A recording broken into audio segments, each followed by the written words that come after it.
കേന്ദ്ര തിരഞ്ഞെടുപ്പ് കമ്മീഷൻ പ്രതിനിധികൾ ഇന്ന് കേരളത്തിലെത്തും. ഡെപ്യൂട്ടി കമ്മീഷണർമാരാണ് സംസ്ഥാനം സന്ദർശിക്കുന്നത്. രാത്രി 8 മണിക്ക് ചീഫ് സെക്രട്ടറിയും DGPയും ഉൾപ്പെടെയുള്ളവരുടെ യോഗം വിളിച്ചിട്ടുണ്ട്. അതേസമയം തീവ്ര വോട്ടർ പട്ടിക പരിഷ്കരണത്തിന്റെ ഭാഗമായി അന്തിമ വോട്ടർ പട്ടിക ഇന്നലെ പ്രസിദ്ധീകരിച്ചിരുന്നു.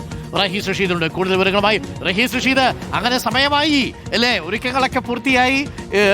ഈ ഡെപ്യൂട്ടി ഇലക്ഷൻ കമ്മീഷണർമാരുടെ വരവ് നമ്മളെ സംബന്ധിച്ച് അതൊരു മുന്നറിയിപ്പാണ്. താമസിയാതെ പ്രഖ്യാപനം ഉണ്ടാകും. ഒരുങ്ങിക്കോളൂ, തയ്യാറെടുത്തോളൂ എന്നുള്ളൊരു മുന്നറിയിപ്പാണോ ഇത്?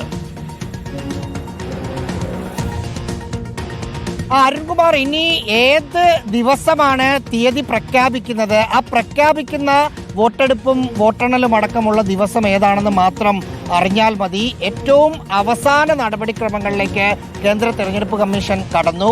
അതിന്റെ അടിസ്ഥാനത്തിലാണ് കേരളത്തിൽ ഡെപ്യൂട്ടി കമ്മീഷണർമാരുടെ നേതൃത്വത്തിലുള്ള ഇലക്ഷൻ കമ്മീഷന്റെ ഉദ്യോഗസ്ഥരെത്തുന്നത്. ഇന്നും നാളെയുമാണ് അവർ കേരളത്തിലെ കാര്യങ്ങൾ വിലയിരുത്തുന്നത്. ഇന്ന് വൈകിട്ട് ഏറ്റവും നിർണായകമായ ഒരു യോഗമുണ്ട്. Chief secretary A. ജയതിലകും DGP രവദ ചന്ദ്രശേഖരനും chief election officer Rathan U കേൽക്കറും ഈ 3 പേരുമായി കേന്ദ്രത്തിൽ നിന്ന് വരുന്ന ഉദ്യോഗസ്ഥർ ചർച്ചകൾ നടത്തും. ആ ചർച്ചകളിലാണ് കേരളത്തിലെ സാഹചര്യങ്ങൾ, എപ്പോൾ തിരഞ്ഞെടുപ്പ് നടത്തണം എന്നതടക്കമുള്ള ഏതെങ്കിലും തരത്തിലുള്ള ഫെസ്റ്റിവൽ സീസണാണോ, കാലാവസ്ഥ, അത്തരം കാര്യങ്ങളെല്ലാം ചർച്ച ചെയ്ത് ഏതാണ്ട് ഒരു ധാരണയിലേക്ക് എത്തുന്നത് ഇന്നാണ്.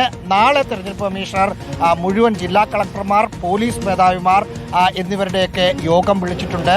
ആ യോഗത്തിൽ ഉദ്യോഗസ്ഥരുടെ വിന്യാസം, വോട്ടർ മെഷീന്റെ പരിശോധനകൾ, ബൂത്തുകൾ ക്രമീകരണം, അങ്ങനെ A-Z കാര്യങ്ങൾ ഈ യോഗത്തിൽ തീരുമാനമാകും. നമ്മൾ മനസ്സിലാക്കുന്നതനുസരിച്ച് മാർച്ച് മാസം ആദ്യ ദിവസങ്ങളിൽ തന്നെ തെരഞ്ഞെടുപ്പ് പ്രഖ്യാപനം ഉണ്ടാകുമെന്നാണ്. പക്ഷേ ചില സർക്കാർ ഉദ്യോഗസ്ഥരോട്, അതായത് മന്ത്രിമാരുടെ ഓഫീസുകളിലൊക്കെ സംസാരിക്കുമ്പോൾ 26-ാം തീയതി കഴിഞ്ഞ് എപ്പോഴും തെരഞ്ഞെടുപ്പ് പ്രഖ്യാപിക്കാം എന്നൊരു വിവരം അവർക്കുണ്ട്. അതിന്റെ അടിസ്ഥാനത്തിലാണ് വയനാട് ദുരന്തത്തിന്റെ വീട് സമർപ്പണം അടക്കമുള്ള ചടങ്ങ് 26-ന് മുമ്പ് വെച്ചിരിക്കുന്നത് എന്നാണ് മന്ത്രിമാരോടും ഉദ്യോഗസ്ഥരോടും ഒക്കെ സംസാരിക്കുമ്പോൾ മനസ്സിലാകുന്നത്. അതായത് എപ്പോ വേണമെങ്കിൽ തീയതി പ്രഖ്യാപിക്കാം.